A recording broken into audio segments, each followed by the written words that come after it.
የኢንፎርሜሽን መረብ ደህንነት አስተዳደር በአምስተኛው ዙር ብሔራዊ የሳይበር ታለንት ሰመር ካምፕ ቻሌንጅ ፕሮግራም ከ1200 በላይ ወጣቶችን እያሰለጠነ መሆኑን አስታውቋል። በስልጠናው ከተለያዩ የሀገራችን አካባቢዎች የተወጣጡና ልዩ የቴክኖሎጂ ክህሎት ያላቸውን ሰልጣኝ ወጣቶች እያሳተፉ ሲሆን የክረምት ረፍት ጊዜያቸውን በፈጠራና በክህሎት ማደራጃ መርሃ ግብሮች እያሳለፉ እንደሚገኙም የፕሮግራሙ ማስጀመሪያ መርሃ ግብር በአዲስ አበባ ሳይንስና ቴክኖሎጂ ዩኒቨርሲቲ ዛሬ በተካሄደበት ወቅት ተገልጿል። ወጣቶቹ በካምፑ ከሳይበር ደህንነትና ቴክኖሎጂ ስልጠናዎች ጎን ለጎን የሰልጣኞችን አጠቃላይ ጤንነትና ስነ ልቦናዊ ጥንካሬ የሚያጎለብቱ ስልጠናዎችን እየወሰዱ ነው ተብሏል። ዳግማዊ ደረጃ ተከታትለዋለች።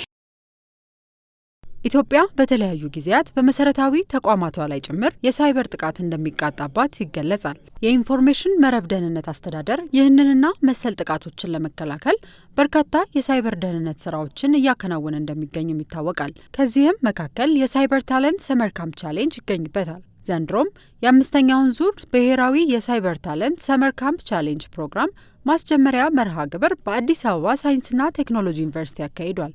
በፕሮግራሙ ላይ ከተለያዩ የሀገራችን አካባቢዎች የተውጣጡና በልዩ ልዩ ቴክኖሎጂዎች የተለየ ክህሎት ያላቸው ከ1200 በላይ ሰልጣኝ ወጣቶች እየተሳተፉ ሲሆን የክረምት ረፍት ጊዜያቸውን በፈጠራና በክህሎት ማደራጃ መርሃ ግብሮች እያሳለፉ እንደሚገኙም ተገልጿል። ይህም ኢትዮጵያ የጀመረችውን የዲጂታል ጉዞ እንደሚያግዝ የኢንፎርሜሽን መረብ ደህንነት አስተዳደር ዋና ዳይሬክተር ትዕግስት ሐሚድ በመድረኩ ላይ ገልጸዋል። በዚህ ረገድ የዘንድሮ የአምስተኛው ዙር የሳይበር ታለንት ሰመር ካምፕ ከቀደሙት 4 ዙሮች በብዙ መልኩ ልዩና ቅድም ሲገለጽ በነበረው በተለይ ከ2 ዩኒቨርሲቲዎች ወደ 6 ዩኒቨርሲቲዎችና የኢንፎርሜሽን መረብ ደህንነት አስተዳደርን ጨምሮ በ7 ካምፓሶች በኩል ደረጃ እየተሰጠ ይገኛል። ይህም በሀገራችን እየተደረገ ያለውን የዲጂታል ትራንስፎርሜሽን ጉዞ በላቀ ደረጃ የሚደግፍ መሆኑን እናምናለን። በአጠቃላይ በኢትዮጵያ ደረጃ 14000 የሚጠጉ ወጣቶች ለዚህ ስልጠና ተመዝግበው እንደነበር የተገለጸ ሲሆን ከነዚህም መካከል ፈተናውን በብቃት ያለፉ 1249 የሚጠጉ ወጣቶች ስልጠናውን እየወሰዱ መሆኑን ሰምተናል። በካምፑ ከሳይበር ደህንነትና ቴክኖሎጂ ስልጠናዎች ጎን ለጎን የሰልጣኞችን አጠቃላይ ጤንነትና ስነ ልቦናዊ ጥንካሬ የሚያጎለብቱ ስልጠናዎችና ሌሎችም የፈጠራና የማሰላሰል ክህሎት ማሳደጊያ ስልጠናዎች የሚሰጣቸው በመሆኑ ይህም በብዙ መልኩ እንደጠቀማቸው ያነጋገርናቸው ሰልጣኞች ገልጸዋል። የሳይኮሎጂ ክላሶች አሉ።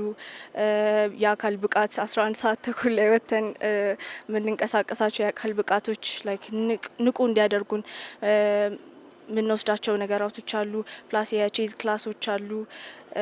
በቃ ይሄ እንዴት ነው አንድን ነገር ብቻ በቀጥታ ሳይሆን እንድናስብ በተለያዩ አንግሎች እንድናስባቸው እንዴት ነው ኢትዮጵያን ማበልጸግ የምንችለው ና የሚሉትን ነገሮች በደንብ እንድንማር ያሉ ፕሮግራሞች አሉ። ሜንሊ ስመጣ ቴክኒካል ስኪል ነበር ለመማር የመጣሁት ግን በጣም ነበር ያስደነቀኝ። ለምሳሌ በጣም እንትን ካሉኝ ነገሮች ውስጥ በግራ እጅ መጻፍ ምናምን አይደንት ኤክስፔክት ዛት ስፖርት አለ ይሆናል ዴዲኬትድ ሆነን ኮንሲስተንት ሆነን እንድንሰራ በጣም ብዙ ነገሮች አስተምረውናል። ከሁሉም በላይ ግን የሀገር ፍቅርን ለሀገራችን መስራትን በጣም ብዙ ነገር አስተምረውናል። ጠዋት ላይ እንደተለመደው 11 ሰዓት ላይ ተነሳን ተዘጋጅተን 11 ተኩል የአካል ብቃት እንቅስቃሴና የቴኳንዶ ስራ እንሰራለን።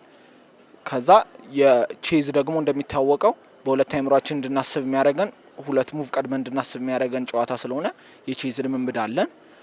ከዛ የሳይኮሎጂ ራስን ማወቅ ሰልፍ አዌርነስ ላይ ደግሞ ስልጠና ይሰጠናል። እሱ ላይ አይምሯችንም ሰውነታችንም ዴቨሎፕ አድርጎ እንድንወጣና ለኢትዮጵያ ብቁ ዜጋ እንድንሆን የሚያደርግ ስልጠና ነው። ሰልጣኞቹ አክለውም የቋንቋ የባህልና የተለያዩ ማህበራዊ ልምዶችን የሚካፈሉበትና የሚያዳብሩበት መድረክ እንዲሁም ወጣቶች በስነ ልቦና የታነጹ በቴክኖሎጂ የዳበሩና ለሀገር አጋዥ እንዲሆኑ የሚያስችል ስልጠና እንደሆነም ጠቁመዋል። ያለው ስኬጁል እንዳለ እስኪያልቅ ድረስ እስከ ማታ ድረስ ያለው በጣም ፕሬዠር አለ። ሶ ያ ፕሬዠር አይምሯችን የበለጠ እንዲሰራ ብዙ ቻሌንጆችን እንዴት ማለፍ እንደምንችል ያስተምራል ብዬ አስባለሁ። በእንደኔ አይነት እድሜ ያሉ ተማሪዎች ቴክኒካሉን ብቻ አይደለም ተምረው የሚሄዱት። የነገ እንዴት ነው የራስሽን ባህሪ ለውጠሽ ነው የምትወጩ። ከዚህ ይዘሽ የመጣሽውን ባህሪ አይደለም ይዘሽ የምትወጩ። ይዘሽ የመጣሽውን ባህሪ ለውጠሽ አሳድገሽ የሆነ ትልቅ ሰው ሆነሽ ነው የምትወጩ። ለሀገራችን የተሻለ ትውልድን የመፍጠር ነው።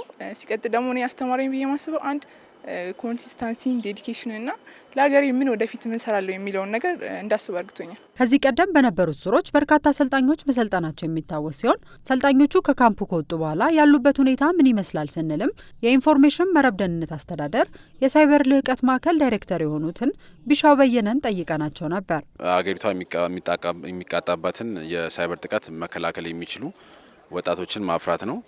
ያ በማድረግ ሂደት ውስጥ የሀገሪቷን የዲጂታል ሉዓላዊነት እናረጋግጣለን። የዲጂታል ሉዓላዊነት ደግሞ ሊረጋገጥ የሚችለው የቴክኖሎጂ ባለቤትነት ስናረጋግጥ ነው። የቴክኖሎጂ ባለቤትነት ሊረጋገጥ ደግሞ የሚችለው በሀገር ውስጥ መመረስ ሲችል ነው። ማምረት የሚችሉ ቴክኖሎጂ መፍጠር የሚችሉ ችግር ፈቺ ሀሳቦችን ሊያመነጩ የሚችሉ ወጣቶችን ነው የምናመርተው። ስለዚህ አንዱ ተቋሙ ነው ገቢ የሚሆን ግብአት የሚያገኘው ከዚህ ሰራተኞችን ያገኛል።